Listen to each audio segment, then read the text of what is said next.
इनका भी हम पहले मैम CTM करेंगे, means first of all clean up करेंगे फेस पे, क्लींजिंग करके क्लींजर को आप टिश्यू में लेके इस तरह से पूरे फेस को वाइप कर लें। अगर वेट वाइप यूज़ करना चाहें तो वो भी यूज़ कर सकते हैं। अगर आप क्लींजर वेट हाँ हाँ wet wipes you can use. And cleanser मैं अभी यूज़ कर रहा हूँ क्योंकि मुझे इनके फेस पे मेकअप दिख रहा है, थोड़ा ऑलरेडी मेकअप लगा हुआ है इनके, तो उसके लिए मैं क्लींजर यूज़ कर रहा हूँ।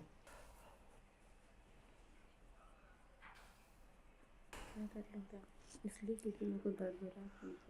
अच्छा, आप करिए अपने हाथ से।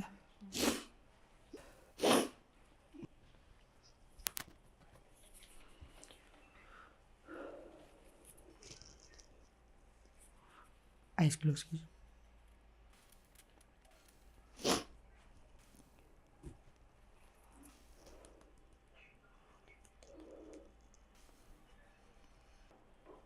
अभी मैंने क्लींजिंग के बाद टोनर किया है स्किन पे रोज़ वाटर से, या फिर रेडीमेड जो टोनर आते हैं उनसे भी अपन कर सकते हैं, जैसा मैंने आपको लास्ट टाइम बताया था।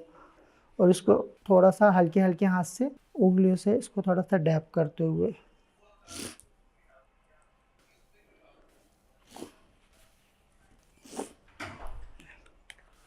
अभी मैं मॉइस्चराइज़र अप्लाई कर रहा हूँ फेस पे।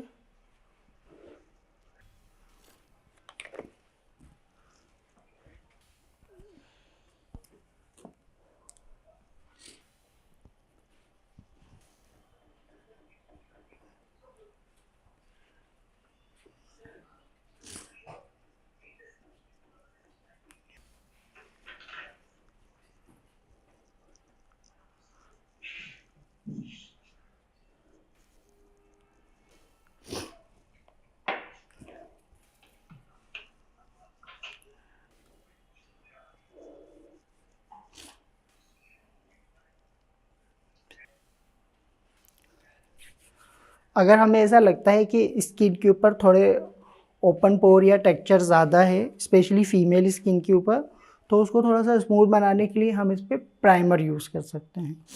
ठीक है ना। तो दो तरह के प्राइमर होते हैं। एक पोर प्राइमर होता है जो थोड़ा सा जेल बेस में रहता है, जो पोर्स को पूरी तरह से फेडअप कर देता है, मतलब इनविजिबल करता है। हाँ, फिलअप कर देता है, इनविजिबल कर देता है। और एक होता है वाटर बेस अपना प्राइमर, जो स्किन की स्मूथनिंग भी बनाए रखता है और मॉइस्चराइजेशन जो रहता है उसे भी बैलेंस करता है। तो अगर बहुत ज़्यादा ड्राई स्किन है तो हम वाटर बेस प्राइमर यूज़ कर सकते हैं, और अगर स्किन पे टेक्सचर ज़्यादा है तो हम पोर प्राइमर यूज़ कर सकते हैं।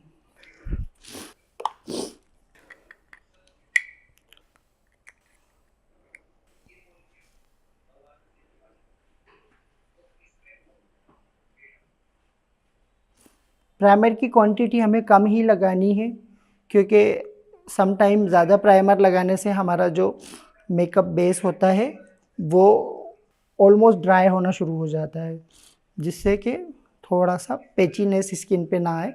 इसलिए मिनिमम हाइलाइटिंग एरिया पे लगा के उसको स्प्रेड कर देना है फेस पे प्राइमर को लगाने के बाद।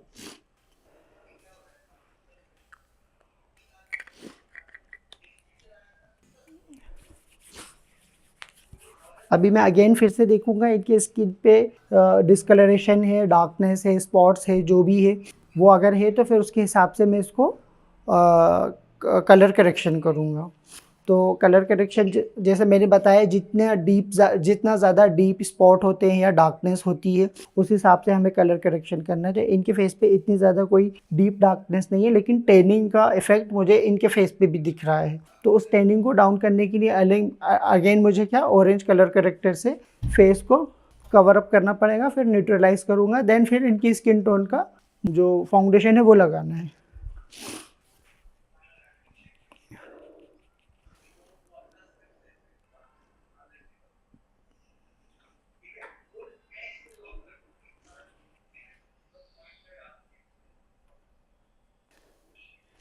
स्पेशली जो टैनिंग होती है वो फॉरहेड पे और नोज़ पे ज़्यादा दिखाई देती है, और अगर कहीं पे भी डिस्कलरेशन होता है फेस में तो ये माउथ एरिया में ज़्यादा होता है। आप देखेंगे कितना भी फेयर टोन हो, कुछ भी हो।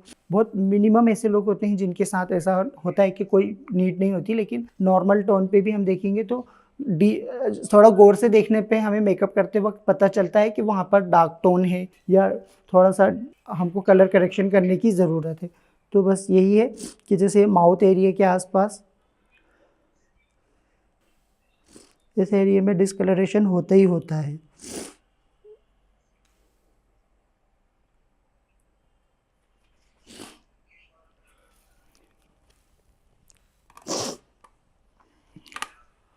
कलर करेक्शन करने के बाद फिर से अब इसको न्यूट्रलाइज करने के लिए थोड़ा सा स्किन टोन से डार्क कर क्रीम कंसीलर या क्रीम फाउंडेशन मुझे लगाना है, तो मैं लगा रहा हूँ अगेन इनके फेस पे। मैंने जो आपको क्रायोलूट के प्रोडक्ट बताए वो मैट फिनिश प्रोडक्ट होते हैं बेसिकली कैमरे के लिए, इसलिए ज़्यादा बेटर होते हैं वो।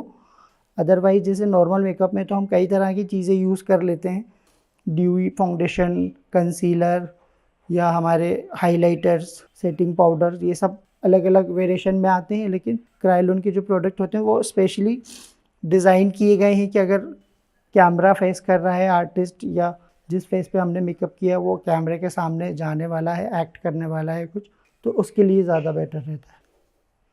अभी ऑरेंज के ऊपर मैंने थोड़ा सा डार्कर टोन का क्रीम बेस फाउंडेशन लगा दिया है। अब इसको भी हम दोबारा से ब्लेंड कर देंगे क्योंकि मर्जअप हो जाए, इस पर अच्छी तरह से ब्लेंड हो जाए स्किन पे।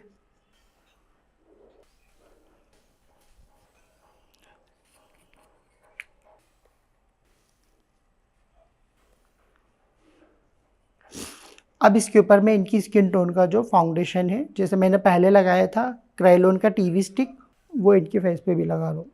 इनकी आई के ऊपर भी लगा रहा हूँ क्योंकि ये फीमेल फेस है। अच्छा, नेक और ईयर का हमें ध्यान रखना है कि नेक और ईयर को भी हम साथ में लेकर चलेंगे। हाँ, बेस करते वक्त नेक और ईयर को हमको भी कवरेज देते रहना है।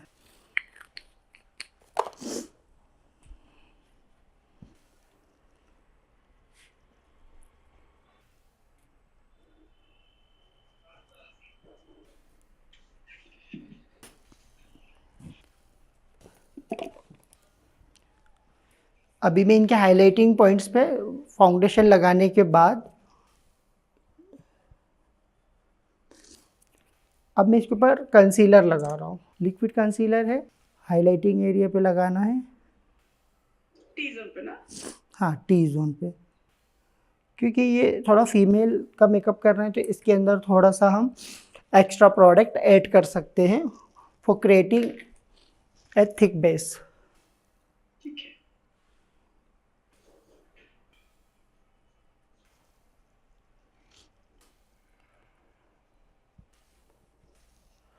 ठीक है, कंसीलर को भी हाइलाइटिंग पॉइंट पे लगाने के बाद उसको अच्छे से ब्लेंड कर देना है ब्यूटी ब्लेंडर, स्पंज या ब्रश की मदद से। देन नाउ हम इसके ऊपर क्रीम कॉन्टोरिंग करेंगे। जैसे मैंने पहले बताया था, क्रीम कॉन्टोरिंग हम पहले क्रीम कॉन्टोरिंग करेंगे, then again powder contouring and highlighting करेंगे।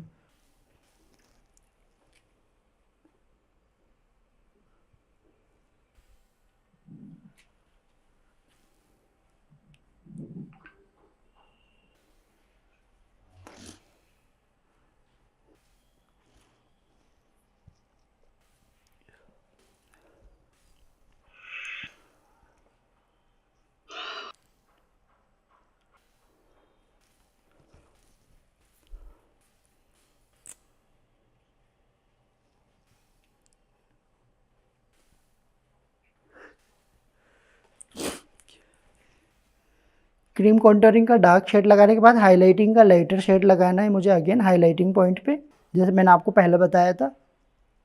ठीक है। ये नोज़ के ऊपर अगेन फिर से टिप के ऊपर लाइटर शेड एंड फोरहेड पे लाइटर शेड, देन ये चीक बोन के ऊपर। सो फीमेल के ऊपर दो बार करना है कंसीलर, राइट? हाँ, एक्चुअली क्रीम कॉन्टोरिंग जब मैं बता रहा हूँ, क्रीम कॉन्टोरिंग और हाइलाइटिंग, बेस लगाने के बाद हमको कॉन्टोरिंग करना है, अगेन हाइलाइटिंग करना है, फिर हमको पाउडर अप्लाई करना है। फिर जब पाउडर अप्लाई हो जाएगा देन उसके बाद फिर पाउडर कॉन्टोरिंग और हाईलाइटिंग करेंगे। इससे क्या होता है कि जो हमने कॉन्टोरिंग और जो भी ये इफ़ेक्ट डाला है, इसे हम लोग मेकअप की लैंग्वेज में 3D इफ़ेक्ट भी बोलते हैं कि फेस के फीचर्स बिल्कुल शार्प दिखते हैं। तो ये हमने जो डाला है ये लास्टिंग अच्छी हो जाती है इसकी, बार बार टचअप करने पे ये फेड अप नहीं होता है, फेड पड़ जाता है नहीं तो फिर लाइट हो जाता है, हम शूट के दौरान बार बार टचअप करते तो इसलिए इसको इतना स्ट्रॉन्ग पहले कर देते। अभी मैंने कॉन्टोरिंग हाईलाइटिंग कर दी है क्रीम बेस, अब इसके ऊपर मैं पाउडर सेटिंग पाउडर लगा के लॉक कर दूंगा अब इसको, फिर उसके बाद अब पाउडर हाईलाइटिंग और पाउडर कॉन्टोरिंग करेंगे।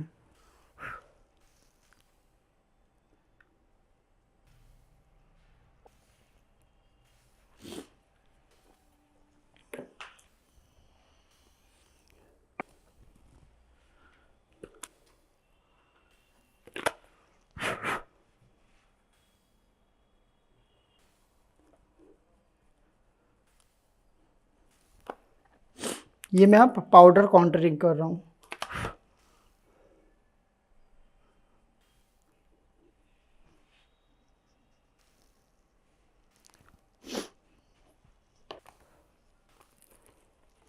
अब ये हाईलाइटिंग वाला शेड ले रहा हूँ इसी सो तो जो हाइलाइटर आप लेंगे वो उसका कोई शाइन नहीं होना चाहिए। हाँ, इस तरह का मैट फिनिश पैलेट आता है और अलग अलग सेपरेट भी आता है, ये मेरे पास पैलेट में अवेलेबल है। हाँ मैट लेना है, मैट हाइलाइटर लेना है। हाँ, मैट हाइलाइटर, या आप फिर ना कॉम्पैक्ट भी यूज़ कर सकते हो, है ना। जैसे कि आपने ब्राउज़र यूज़ करा मैट फिनिश वाला, आपके पास मैट हाइलाइटर नहीं है, you can use lighter tone वाला जो अपना हाई वो कॉम्पैक्ट पाउडर होता है वो भी यूज़, तो मैं कॉम्पैक्ट की जगह यहाँ पे पैलेट में ऑलरेडी अवेलेबल है लाइट शेड, तो मैं वो लगा रहा हूँ। हाँ लेट देती हूँ।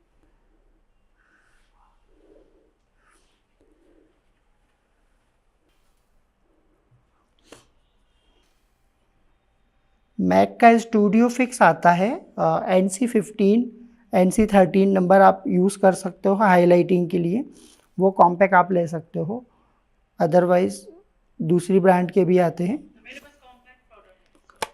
कॉम हाँ, मैं मतलब फॉर सजेशन मैं आपको बता रहा हूँ कि जैसे मैक जो है था ना, मैक का NC15 NC13 ये दो नंबर रहते हैं, ये लाइटर कॉम्पैक्ट आते हैं, तो ये आप यूज़ कर सकते हो। ठीक है, अभी हमने कॉन्टोरिंग कर दी, पाउडर कॉन्टोरिंग कर दी, पाउडर हाईलाइटिंग कर दी। नाउ अब हम इसको थोड़ा सा फेस पे ब्लशर डालेंगे। ठीक है, ब्लशर आप अपनी चॉइस के हिसाब से, कैरेक्टर क्या है उस हिसाब से आप कर सकते हो। ज़्यादा ग्लैमरस मेकअप अगर आप कर रहे हो तो ब्लशर थोड़ा सा आप डार्क टोन का ले सकते हो, otherwise lightly naturally peach colour या लाइट पिंक कलर का आप लगा सकते हो। तो अभी मैं इनको पीच कलर दे रहा हूँ जिससे एक नेचुरल लुक आएगा। इस तरह से आप स्माइल करवा के लगवाएंगे। ये यहाँ से आपका जो ब्लशर है वो यहाँ से यहाँ आपकी आईज का आई लेवल का सेंटर होता है ना, यहाँ पर आके ख़त्म हो जाना चाहिए।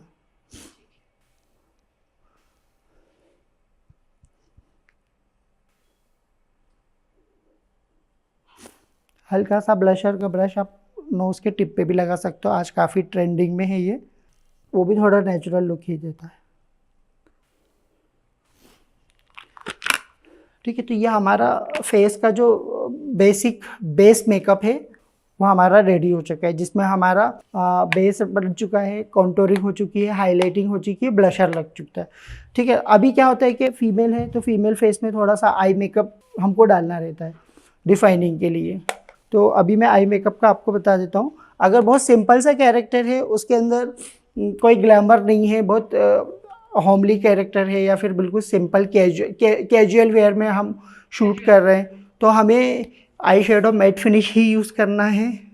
ठीक है, मैट फिनिश में हमको brown, peach, light pink colour, ये तीन कलर बेसिकली यूज़ होते हैं फॉर द नेचुरल मेकअप। ठीक है, तो अभी मैं आपको, ये हुडा ब्यूटी की मेरे पैलेट है, इसके अंदर लाइट ब्राउन शेड है, मैं ये यूज़ करके दिखा रहा हूँ आपको इनकी आइज़ के ऊपर। सबको फर्स्ट ऑफ ऑल यूज़ करना है फ्लफी, जो ब्लेंड भी हो जाए और एप्लीकेशन भी हो जाए जिससे, तो मैं इसमें से एक लाइट ब्राउन कलर का शेड उठा रहा हूँ सबसे पहले और इनकी ओवरऑल आइज पे इसको अप्लाई करूँगा।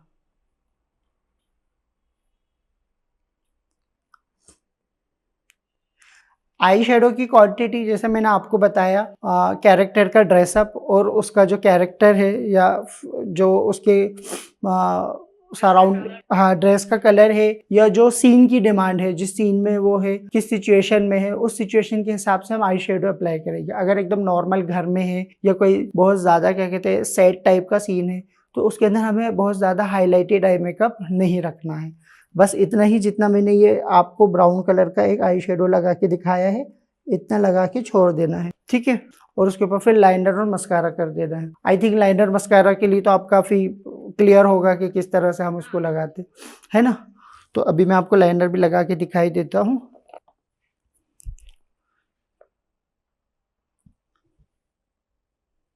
मैंने यहाँ पे लिक्विड लाइनर यूज़ करा है, आप अपने मर्ज़ी के हिसाब से जेल लाइनर या केक लाइनर जो भी अवेलेबल हो वो यूज़ कर सकते हैं।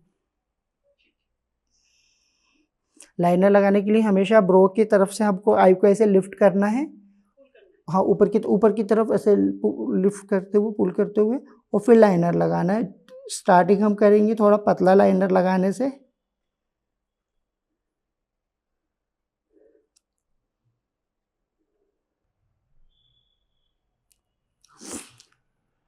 एक पतला सा लाइनर ड्रॉ कर देना है अकॉर्डिंग टू चॉइस। फिर अगर कैरेक्टर में ऐसा लगता है थोड़ा बोल्ड लाइनर की नीड है या कुछ है, तो फिर हम उसको लगाएंगे। अदरवाइज एक पतला सा लाइनर हम आई का शेप डिफाइन करने के लिए अप्लाई कर देंगे।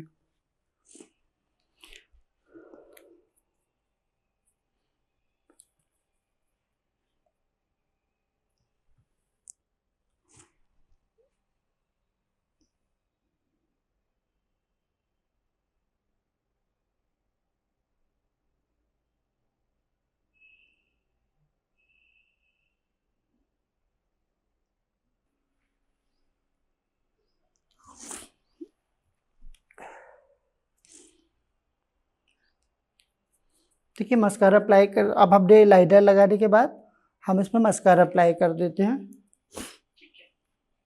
और आईब्रो जिस हिसाब से नीड हो उस हिसाब से हम उसको हाईलाइट करेंगे। अभी नीचे देखिए आप,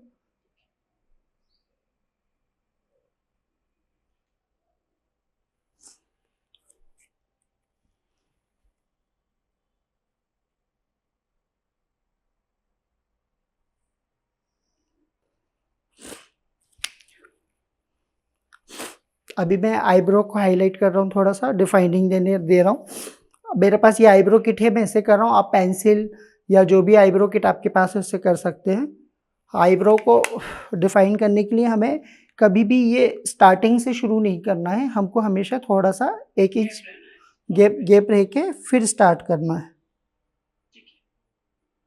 क्योंकि जो फ्रंट के नेचुरल हेयर होते हैं उन्हें अगर हम कवर कर देंगे तो आईब्रो का जो नेचुरल लुक होता है वो ख़त्म हो जाता है। वहाँ पे हमको बिल्कुल खाली ब्रश चलाना है, जैसे मैं अभी चला रहा हूँ। मेरे ब्रश में प्रोडक्ट नहीं है, तो अब मैं इसको आगे की तरफ लेके जा रहा हूँ।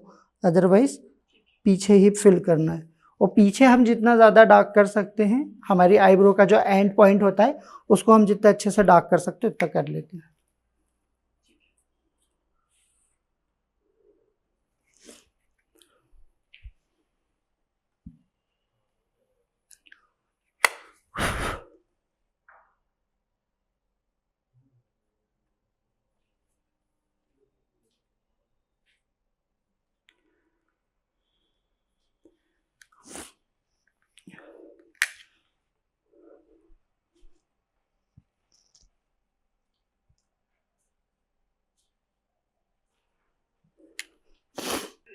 हाँ, ओके बाप, तो देखिए अभी ये हमारा आई मेकअप भी ऑलमोस्ट डन है। हमने सिंगल शेडो लगा के लाइनर लगाया, मस्कारा लगाया, देन हमने आईब्रो डिफाइनिंग कर दी, ठीक है। अब लिपस्टिक का कलर मैं लगा रहा हूँ। नेचुरल शेड लगाना है तो नेचुरल लगाइए, लाउड लगाना है तो लाउड लगाइए, कुछ भी आप लगा सकते हैं।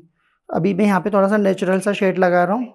हाँ हाँ, किस तरह का सीन कर रहे हैं, किस तरह की ड्रेसअप कर रहे हैं, उसके ऊपर डिपेंड किया किस तरह का कैरेक्टर है।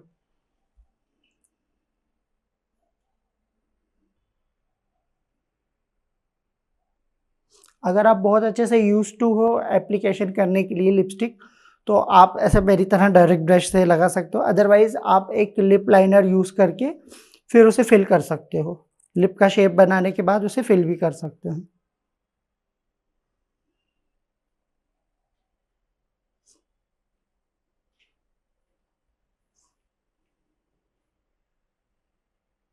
what color it is?